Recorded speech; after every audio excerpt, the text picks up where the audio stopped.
Rebirth in novel for revenge. Episode 6। Manager साहब, आपको नहीं पता आपकी स्टाफ ने किसकी इंसल्ट करने की कोशिश की। वह समीर मल्होत्रा की बीवी है और समीर मल्होत्रा कैसा है ये बात आपसे बेहतर कोई नहीं जानता होगा। और अभी जो ये हुआ अब तक तो वह सब कुछ भाई को पता चल भी गया होगा। तब तुम सोचो कि तुम्हें ये जब प्यारी है या इन सब से माफ़ी मंगवाओगे। मैनेजर जल्दी से चिल्लाकर सब सल्स गर्ल से बोलता है कि वह महिमा से माफ़ी मांगे। वो सारे अपना सर झुकाकर महिमा से माफ़ी मांगने लगते हैं। सनम मैनेजर की तरफ देखकर कहती है, ये साड़ियाँ पैक करके घर पर पहुंचा दो। और हाँ, यह मेरे भाई का मॉल, इसका मतलब यह नहीं है कि मैं पेमेंट नहीं करूंगी। भाभी पेमेंट कीजिए। सनम धीरे से अपना कार्ड महिमा के हाथ में पकड़ा देता है। महिमा कार्ड मैनेजर की तरफ बढ़ा देती है। मैनेजर पहले तो मन करता है, लेकिन सनम की गुस्से भरी लाल आंखों को देखकर डर के मारे वह जल्दी से महिमा के हाथ से कट लेकर पेमेंट कर देता है।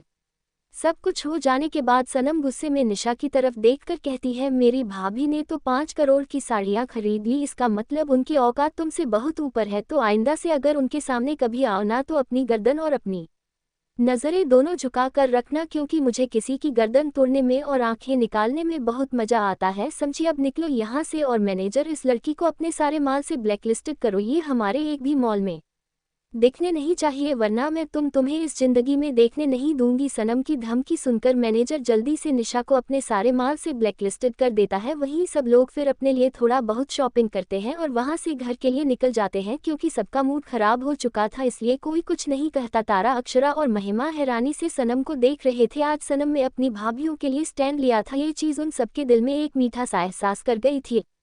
दूसरी तरफ राजावत कॉर्पोरेशन में शॉपिंग मॉल की लाइव फुटेज चल रही थी और सनम का वह रूप देखकर अभिमन्यु मुस्कुराए जा रहा था, क्योंकि उसे आज सच में अपनी पसंद पर बहुत गर्व महसूस हो रहा था कि सनम के सारे रिश्तों को लेकर चलती है, हर रिश्ते को इज्जत देती है। और अभिमन्यु को क्या ही चाहिए था अपने जीवन साथी में? वह तो यही चाहता था कि उसकी बीवी उसकी मम्मी पापा की इज्जत करे, उन्हें प्यार करे। और क्या ही चाहिए था पहले का सनम का जैसा व्यवहार था, उसे सोचकर अभिमन्यु को कभी कभी डर लगता था। लेकिन अब जिस सनम को अभिमन्यु देख रहा था वह तो नेक्स्ट लेवल पर थी। अभिमन्यु ने दिल पर हाथ रखकर कहता है, एक दिल है मेरे पास, इस कितनी बार जीत होगी रानी साल।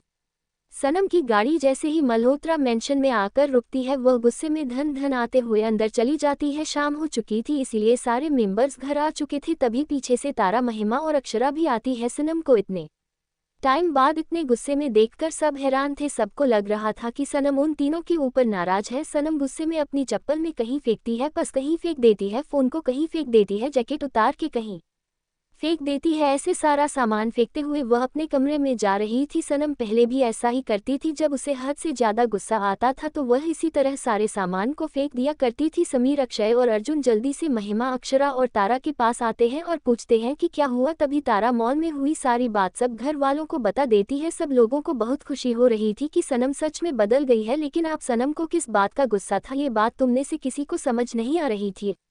सनम अपने कमरे में पहुंचती है और अपना दूसरा फोन निकालकर अपने असिस्टेंट समर को कॉल करती है। समर कॉल उठाते ही कहता है, जी मैं, बोलिए। सनम रहती है, मुझे निशा बजाज की एक जानकारी चाहिए। और हाँ, बजाज इंडस्ट्रीज को पूरी तरीके से बर्बाद कर दो, और इस तरह बर्बाद करना कि वह दोबारा उठने के लायक ना रहे, भीख मांगते नजर आने चाहिए ये लोग मुझे रात तक। समर सनम को इतने गुस्से में देखकर कुछ नहीं कहता और जल्दी से ओके कह देता है। थोड़ी देर बाद सनम के पास मैसेज आता है और एक वीडियो आता है। उसे देखकर सनम के चेहरे पर एक संतोषजनक मुस्कुराहट आ जाती है और वह कपड़े बदल कर नीचे आती है तो सब लोग हाल में बैठे हुए थे। अचानक से सनम को मुस्कुराते हुए देखा। इतना शांत देखकर सब लोग हैरान रह जाते हैं, किसी को समझ नहीं आ रहा था। वही सनम किसी पर ध्यान न देते हुए सीधा किचन में चली जाती है।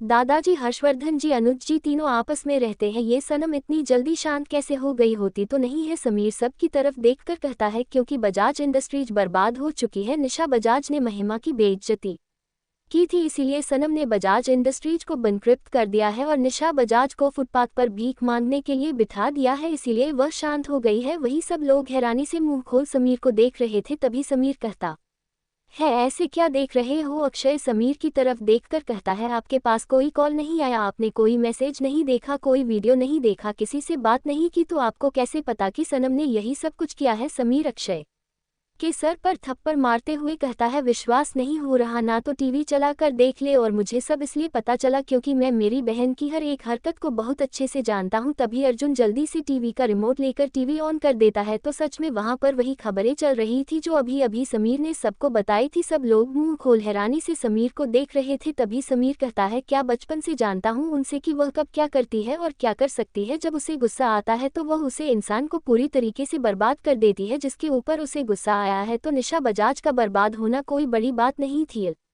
महिमा के चेहरे पर एक मुस्कुराहट आ जाती है, वहीं तारा अक्षरा वह दोनों भी मुस्कुराने लगती हैं। तभी रागिनी की पायल जी समीर की तरफ देखकर कहते हैं, तुम्हें उसे समझना चाहिए ना, इतना गुस्सा अच्छी बात नहीं है। उसकी शादी की बात चल रही है, अगर वह ऐसे ही नाराज होगी, ऐसे ही गुस्सा करेगी तो उसके ससुराल वाले को पसंद नहीं आएगा। समीर रागिनी जी की तरफ देखकर कहता है, मोम आपको क्या लगता है कि अभिमन्यु राजावत ऐसा ही कोई इंसान है या वह ऐसे ही किसी लड़की को अपने लिए पसंद कर लेता। आज मॉल में जो कुछ भी हुआ वह अब तक उसे पता चल चुका होगा। और अगर उसे सनम पर या सनम की हरकत पर गुस्सा आता तो अब तक सनम को फोन करके बता चुका होता है। और अगर उसने ऐसा नहीं किया है, इसका मतलब सनम के इस कदम से उसे कोई एतराज नहीं है और शायद वह एतराज करना भी नहीं चाहता। ये बात सुनकर सब लोग हैरानी से समीर को देखते हैं तो समीर कहता है, मैंने पता लगाया था अभिमन्यु राजावत के बारे में। अभिमन्यु आपसे नहीं बल्कि पिछले 4 सालों से सनम से मोहब्बत करता है और उसे पाना चाहता है। लेकिन जब उसे सात्विक और सनम के बारे में पता चला तो वह इंडिया छोड़कर चला गया था, क्योंकि उसे लगता था कि अगर वह यहाँ रहा तो सनम को अपना बनाने के लिए वह कुछ भी कर सकता है और वह सिर्फ सनम की खुशी चाहता था। लेकिन जिसने उसे पता चला कि सात्विक ने किसी और से सगाई कर ली है और सनम ने खुद को पूरी तरीके से बदल लिया है, वह उसी पल इंडिया वापस आ गया और उसे दिन से हर पल हर सेकंड वह सनम के आसपास ही रहता है। मल्होत्रा परिवार को ये बात नहीं बताती, लेकिन समीर जैसे जैसे सबको बता रहा था सब हैरानी से मुंह खुला समीर को देख रहे थे। हमेशा चुप और शांत रहने वाला समीर हर पल हर किसी पर इस तरह नजर रखता है, किसी को पता ही नहीं था। वही अर्जुन समीर की तरफ देखकर कहता है, भाई अगर ऐसा कुछ है तो फिर अभिमन्यु ने किसी से बात क्यों नहीं की। अगर वह हम सबसे बात करके अगर सनम से शादी करना चाहता था तो वह कर सकता था ना। और फिर अभिमन्यु राजावत को कौन नहीं जानता, वह जो चाहता है वह पाकर रहता है।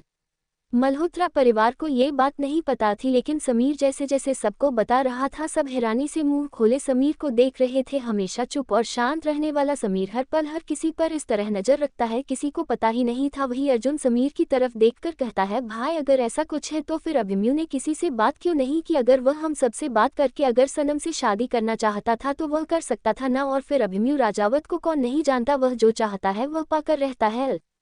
समीर अर्जुन की तरफ देखकर कहता है, तुमने जो कहा वह सच था, लेकिन वह सनम को पाना नहीं चाहता था बल्कि वह सनम का प्यार चाहता था। और अगर वह इस तरह सनम से शादी कर भी लेता है तो सनम हमेशा उससे नफरत करती, कभी उससे प्यार नहीं करती। उसके दिल में हमेशा सात्विक रहता हूँ, लेकिन अब ऐसा नहीं है। सात्विक सनम की जिंदगी से बहुत दूर जा चुका है, क्योंकि सनम ने खुद ही उसे अपनी जिंदगी से बाहर निकाल कर फेंक दिया है। तो अब अभिमन्यु से शादी कर सकता है इसलिए। और तुम्हें क्या लगता है कल उसने सनम की जान बचाई, अभिमन्यु राजावत का किसी की जान बचाएगा? ये तुमने कभी सपने में भी सोचा है? अक्षय समीर की तरफ देखकर कहता है, लेकिन भाई वह एक राक्षस है, शैतान है, वह हम अपनी मासूम सी बहन को उसे कैसे दे सकते हैं? समीर मुस्कुराते हुए कहता है, और हमारी सनम तो कोई कांच की गुड़िया है ना, जिसे कोई राक्षस तोड़ देगा, बल्कि सनम तो वह शैतान है जो अभिमन्यु राजावत जैसे इंसान को झुकाने की ताकत रखती है। और तुम्हें क्या लगता है सनम ने अभी तक उसके बारे में पता नहीं किया होगा? सब कुछ पता कर लिया होगा उसने। और खुश हूँ मैं इस बात से कि मेरी बहन खुश है और फिर उसे उसकी टक्कर का जीवन साथी मिले, यही तो हम सब लोग चाहते थे। थोड़ी देर बाद सब लोग डाइनिंग टेबल पर बैठे डिनर कर रहे थे। वही सनम चुपचाप अपना डिनर कर रही थी। उसके दिमाग में अभी भी अभिमन्यु और अपनी वह किस चल रही थी, वह कैसे अभिमन्यु का सामना करे, यही बात सनम के दिमाग में चल रही थी। सब लोग आपस में बातें कर रहे थे, लेकिन आज सनम का ध्यान तो अभिमन्यु में अटका हुआ था। सब लोग गौर से सनम को देख रहे थे, लेकिन किसी को समझ नहीं आ रहा था कि सनम इतना अजीब व्यवहार क्यों कर रही है। दिन हो जाने के बाद सनम अपने कमरे की तरफ जाने लगती है। तभी दादाजी कहते हैं, बेटा तुम्हारी बुआ दादी आने वाली है, उनकी फ्लाइट का वक्त हो गया है, तो तुम में से कोई जाकर ले आओ। बुआ दादी का नाम सुनकर सनम के दिमाग में एक औरत का ख्याल आता है, वह औरत जो हमेशा सनम को अपने परिवार के खिलाफ भटकती थी बुआ दादी ही थी, जिसे सनम को जानबूझकर मल्होत्रा फैमिली से अलग किया था। और इस बार उनका आना मतलब इस घर में फिर से भूकंप आने के बराबर था। इसीलिए अब उसने सोच लिया था वह बुआ दादी के सामने ऐसे प्रिटेंड करेगी जैसे वह अपनी भाभीयों से भाई से सबसे ज्यादा मतलब नहीं रखती, वरना बुआ दादी फिर लग जाएगी सनम को सबसे अलग करने में। अभी तक दादाजी या घर के किसी भी मेंबर को इस बारे में पता नहीं था, वरना वह कभी भी बुआ दादी को इस घर में नहीं आने देते। अभी दादाजी यह कह ही रहे थे कि बाहर से एक गाड़ी रुकने की आवाज आती है और उसे गाड़ी में से एक भारी भरकम औरत निकलती है जिसने एक बनारसी साड़ी पहन रखी थी। हाथों में रुद्राक्ष की माला फिरते हुए वह घर के अंदर जाकर रहती है। अब खाने से क्या फ़ायदा जब मैं खुद ही टैक्सी करके घर आ गई। अरे भैया, आपको तो अपनी बहन की चिंता ही नहीं है। और देख लो, आपके घर में इतने लोग हैं फिर भी आपकी बहन को लाने के लिए कोई गया नहीं। आपकी बहन को तो यहाँ अपने आप ही आना पड़ा। दादाजी अपनी बहन की आदत जानते थे, इसलिए वह बात को ज़्यादा ना बढ़ाते हुए कहते हैं, अरे माला, तुम आ तो गई ना, अब क्यों फालतू में नाराज़ हो रही हो। बच्चों से गलती हो गई, लेकिन इसमें बच्चों की भी गलती नहीं थी। मैं ही बच्चों को बात नहीं पाया था और जब बताया तब तक तुम आ गई थी। बुआ दादी चारों तरफ अपनी नजरें घूमकर कहती है, सनम नहीं दिख रही, कहाँ है वह। दादाजी भी देखते हैं तो कहते हैं वह अपने कमरे में होगी, खाना खा लिया है उसने। दादी माँ खुश हो जाती है कि सनम अभी भी अपने परिवार से अलग है। सनम पिल के पीछे खड़े होकर हुआ दादी के चेहरे की मुस्कुराहट को देख रही थी और अपने में रहती है, मैं पहले वाली सनम नहीं हूँ जो आप पर अंधा विश्वास कर लेगी। मैं तो वह सनम हूँ जो जैसे के साथ पैसा करने में विश्वास रखती है। अब आप देखो मैं कैसे आपकी सच्चाई इस पूरे परिवार के और दादाजी के सामने लेकर आता हूँ। मुझे पता है इस बार आप किसी न किसी मकसद से आई हुई है। महिमा, तारा और अक्षरा का बुआ दादी के पैर छूती है। बुआ दादी महिमा को देखकर अजीब मुंह बनते हैं और कहती है, पता नहीं ये समीर कहाँ से इस मिडिल क्लास लड़की को उठाकर ले आया। मैंने अपनी दोस्त की बेटी को समीर के लिए पसंद किया था, लेकिन नहीं, इनको तो ये गंदगी पसंद आई थी, इसलिए घर में लाकर बैठा दी है।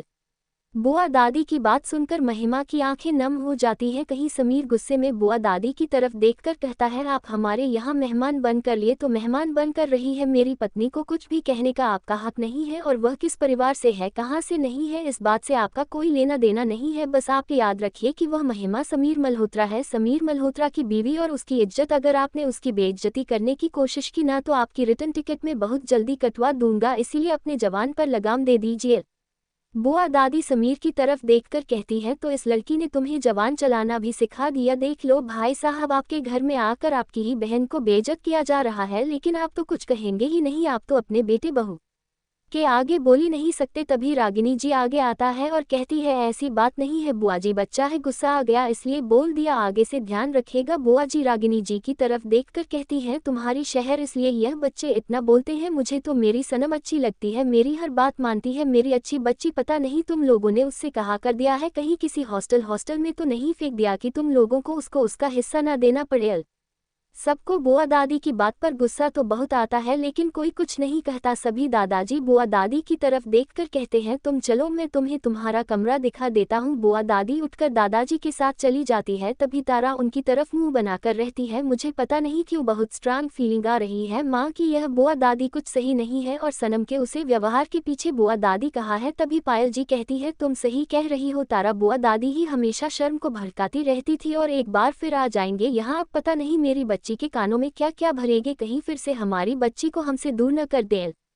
समीर गुस्से में उसे कमरे की तरफ देखते हुए कहता है, जिस कमरे में अभी अभी बुआ दादी गई थी, इस बार ऐसा कुछ नहीं होगा और ना ही मैंने ऐसा कुछ करने दूंगा, क्योंकि मैं अपनी बहन को एक बार और होने की गलती नहीं कर सकता।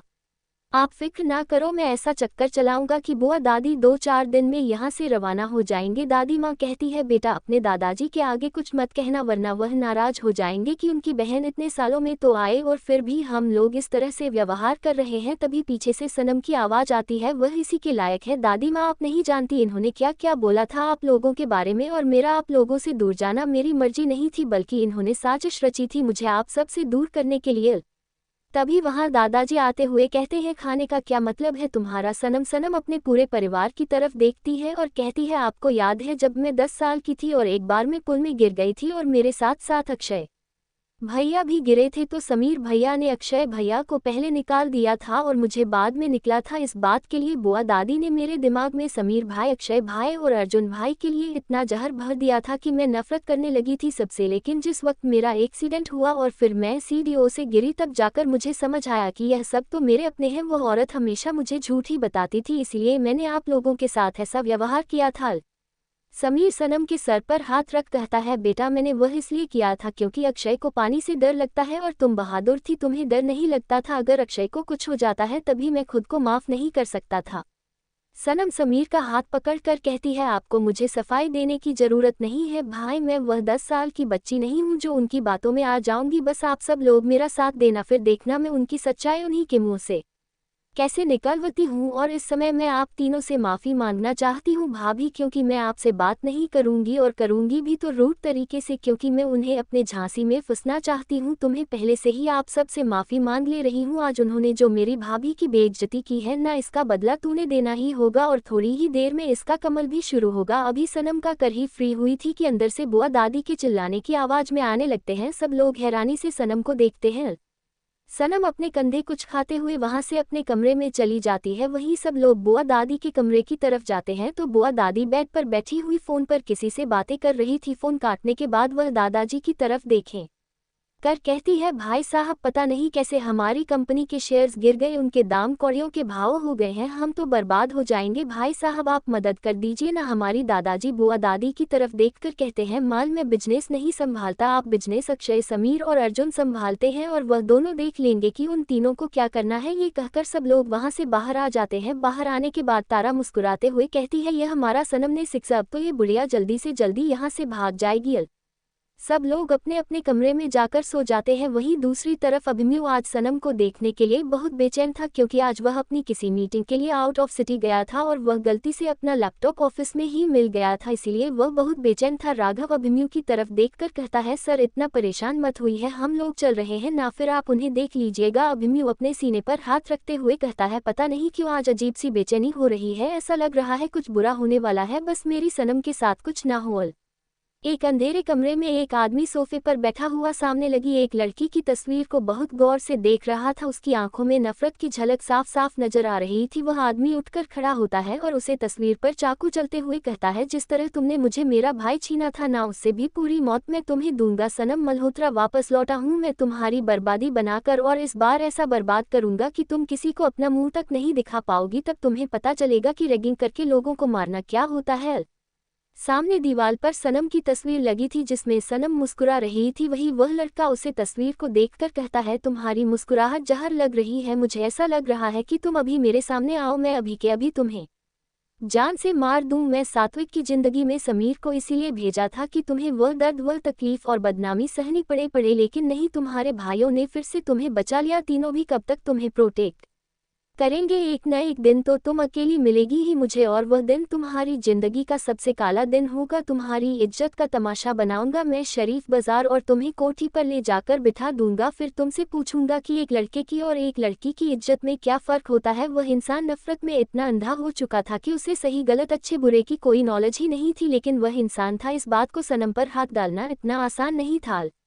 सनम खुद में ही खौफ का दूसरा नाम थी, लेकिन उसके पीछे अभिमन्यु राजावत उसे प्रोटेक्ट करने के लिए खड़ा था और उसके सामने खड़े थे उसके 4 भाई जो उसे अपने जीते जी तो कुछ नहीं होने दे सकते थे। वही सनम बेड पर लेटी हुई थी, उसे अजीब सी बेचैनी हो रही थी। ऐसा लग रहा था जैसे धीरे धीरे उसके शरीर से इसकी शान से बाहर जा रही है। अचानक से वह तड़पने लगती है, वह जोर जोर से चिल्ला रही थी। उसके चिल्लाने की आवाज़ सुनकर पूरा परिवार उसके कमरे में आ जाता है और वह देखते हैं कि सनम के मुंह से सनम खुद में ही खौफ का दूसरा नाम थी, लेकिन उसके पीछे अभिमन्यु राजावत उसे प्रोटेक्ट करने के लिए खड़ा था और उसके सामने खड़े थे उसके 4 भाई जो उसे अपने जीते जी तो कुछ नहीं होने दे सकते थे। वही सनम बेड पर लेटी हुई थी, उसे अजीब सी बेचैनी हो रही थी। ऐसा लग रहा था जैसे धीरे धीरे उसके शरीर से इसकी शान से बाहर जा रही है। अचानक से वह तड़पने लगती है, वह जोर जोर से चिल्ला रही थी। उसके चिल्लाने की आवाज़ सुनकर पूरा परिवार उसके कमरे में आ जाता है और वह देखते हैं कि सनम के मुंह से सफेद पानी निकल रहा था। पूरा परिवार हैरान रह जाता है। समीर, अर्जुन सब लोग भागकर सनम के पास आते हैं। सनम का पूरा शरीर नीला पड़ चुका था। समीर चिल्ला के कहता है, जल्दी से गाड़ी निकालो, किसी ने सनम को जहर दिया है। जैसे ही यह बात सबके दिमाग में जाती है सब लोग सन रह जाते हैं। किसी को समझ ही नहीं आ रहा था कि उनके घर में उनकी बेटी को जहर किसने दिया, लेकिन इस वक्त इस बात का टाइम नहीं था, इसलिए समीर अर्जुन जल्दी से सनम को उठाकर अपने साथ अस्पताल ले जाते हैं।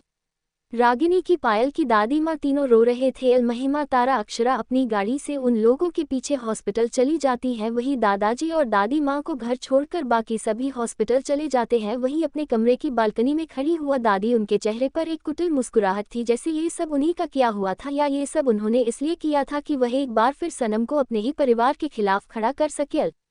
1 घंटे का रास्ता समीर ने 15 मिनट में तय कर दिया था। आज उसने कोई भी सिग्नल बाकी नहीं रखा था जिसे उसने तोड़ा ना हो। कितने ही का उसके ऊपर चालान पड़ चुका था, लेकिन उसने एक पल के लिए भी गाड़ी की रफ्तार कम नहीं करी थी। वहीं तेज स्पीड की आवाज़ आती है और उसी के साथ गाड़ी का दरवाज़ा खुलता है। अर्जुन अपनी बाहों में सनम को लेकर अस्पताल की तरफ भाग जाता है। उसके पीछे अक्षय, समीर, हर्षवर्धन जी, अनुज जी, कार्तिक सब लोग चले जाते हैं। 10 मिनट बाद एक और गाड़ी आकर रुकती है जिसमें से तारा, महिमा, अक्षरा, रागिनी की पायल जी निकलती है और वह लोग भी अस्पताल के अंदर चली जाती है।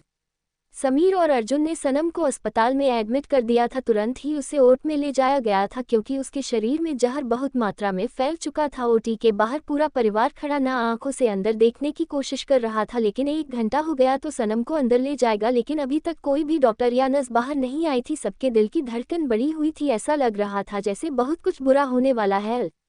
वही अपनी गाड़ी में बैठा अभिमन्यु अपने दिल की धड़कनों को कम करने की कोशिश कर रहा था, वरना उसे तो ऐसा लग रहा था जैसे उसे सांस लेने में दिक्कत हो रही है। अभी वह खुद को काबू कर ही रहा था कि अचानक से राघव का फोन बजने लगता है। राघव कॉल रिसीव करके अपने स्थान से लगता है और सामने वाले की बात सुनकर राघव के हाथ से फोन छूटकर वहीं गिर जाता है। अभिमन्यु राघव की तरफ देखकर गुस्से से कहता है, क्या हुआ है? राघव करते हुए अभिमन्यु की तरफ देखकर कहता है, सर, किसी ने लेडी बॉस को जहर दिया है और वह इस वक्त सिटी हॉस्पिटल में एडमिट है। राघव की बात सुनकर अभिमन्यु का पूरा शरीर सुन पड़ जाता है। उसके माथे पर पसीने की बूंदें दिखाई देने लगती है और वह घबराहट के मारे राघव से कहता है, जल्दी से सिटी हॉस्पिटल चलो। 1 घंटे में राघव और अभिमन्यु सिटी हॉस्पिटल पहुंच चुके थे। इस बीच अभिमन्यु की हालत बहुत खराब थी, उसे सांस लेने में दिक्कत हो रही थी। राघव जैसे तैसे अभिमन्यु को लेकर सनम के बाद के बाहर पहुंचता है। वहां अभिमन्यु को देखकर सब लोग हैरान रह जाते हैं, लेकिन अभिमन्यु की हालत देखकर किसी को समझ नहीं आ रहा था। तभी राघव डॉक्टर खुलकर अभिमन्यु का चेकअप करने के लिए बोलता है। डॉक्टर अभिमन्यु का चेकअप करने के बाद बोलते हैं, देखिए मिस्टर राघव, हमें कोई बीमारी के सिम्टम्स नजर नहीं आ रहे हैं, लेकिन इन्हें सांस लेने में दिक्कत क्यों हो रही है ये हमारे समझ से बाहर है। अभिमन्यु बाहर ब्रांच पर बैठा दर्द से तड़प रहा था। उसके पूरे शरीर में अजीब तरह का दर्द हो रहा था। उसे ऐसा लग रहा था जैसे उसके शरीर से उसकी जान बाहर निकल रही है। सब लोग अभिमन्यु के इस तड़प को देखकर हैरान थे। किसी को समझ ही नहीं आ रहा था अभिमन्यु को हुआ क्या। अभिमन्यु की तड़प, उसका दर्द अपनी आंखों से देख रहे थे। वहीं धीरे धीरे अभिमन्यु का शरीर नीला पड़ने लगता है। समीर हैरानी से अभिमन्यु को देखकर कहता है, आपका शरीर तो बिल्कुल सनम की तरह होता जा रहा है, जैसे जो जहर सनम को दिया गया वही आपको दिया गया है। डॉक्टर तुरंत अभिमन्यु को एडमिट करते हैं और उसके सारे टेस्ट करते हैं। अब वहां पर पूरा राजावत परिवार भी आ चुका था क्योंकि राघव ने सबको इन्फॉर्म कर दिया था। अभिमन्यु के सारे टेस्ट हो चुके थे, सारी रिपोर्ट नॉर्मल थी। उसके शरीर में कहीं भी जहर का नामो निशान नहीं था, लेकिन उसे ये दर्द, ये तकलीफ किस लिए हो रही थी, यही बात किसी की समझ में नहीं आ रही थी।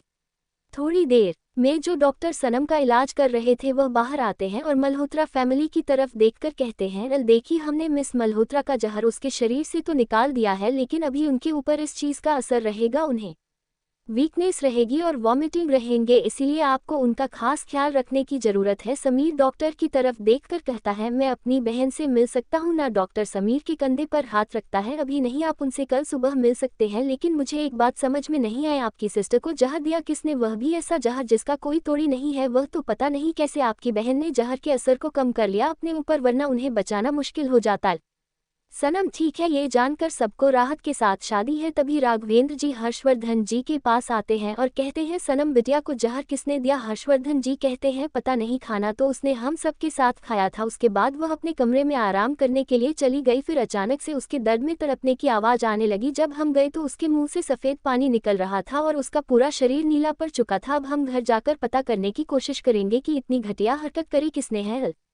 हर्षवर्धन जी राघवेंद्र जी की तरफ देखकर कहते हैं, अब अभिमन्यु बेटा कैसे हैं? राघवेंद्र जी कहते हैं, ठीक है, पता नहीं चल रहा ये सब कुछ कैसे हो रहा है। सब लोग बाहर ही बैठे थे, तभी अचानक से डॉक्टर अभिमन्यु के कमरे से निकाल कर आते हैं और कहते हैं, हमें समझ नहीं आ रहा कि ने हुआ क्या है। उनके शरीर में जहर के सिम्टम्स नहीं थे, फिर भी जहर का असर उनके ऊपर लग रहा था और अचानक से अपने आप इनका शरीर नॉर्मल हो गया। ऐसा लग रहा है जैसे उनकी बॉडी किसी और के दर्द को और किसी और के जहर को खुद में लेने की कोशिश कर रही थी। जैसे ही सब लोगों के दिमाग में यह बात आती है, सब लोग हैरान रह जाते हैं क्योंकि जहर सनम को दिया गया था, लेकिन सनम को बिल्कुल दर्द नहीं हुआ इलाज के वक्त। लेकिन वहीं अभिमन्यु दर्द से तड़प रहा था, उसका पूरा शरीर नीला पड़ चुका था। अभिमन्यु की मोहब्बत को देखकर सब लोगों की आंखें नम हो जाती है।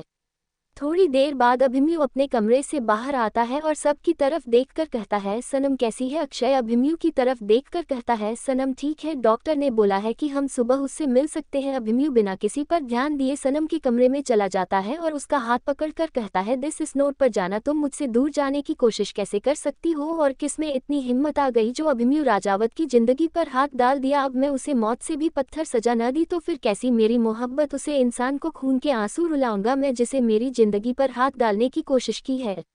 जैसे जैसे सनम की बॉडी नॉर्मल हो रही थी वैसे वैसे अभिमन्यु की बॉडी अपने आप नॉर्मल हो रही थी। ये देखकर दोनों परिवार वाले हैरान थे कि इन दोनों का रिश्ता जिसके साथ साथ रह से भी जुड़ चुका था, भले ही वह तो ना अभी एक दूसरे के नहीं हुए थे, लेकिन शायद भगवान ने उन दोनों को एक दूसरे का पूरक बना दिया था। इसीलिए तो आज अगर अभिमन्यु की बॉडी पर उसे शहर का असर नहीं होता तो सनम को बचा पाना मुश्किल हो जाता। तो ऐसा कह सकते हैं कि अभिमन्यु अपनी सनम को मौत के मुंह से बाहर ले आया था।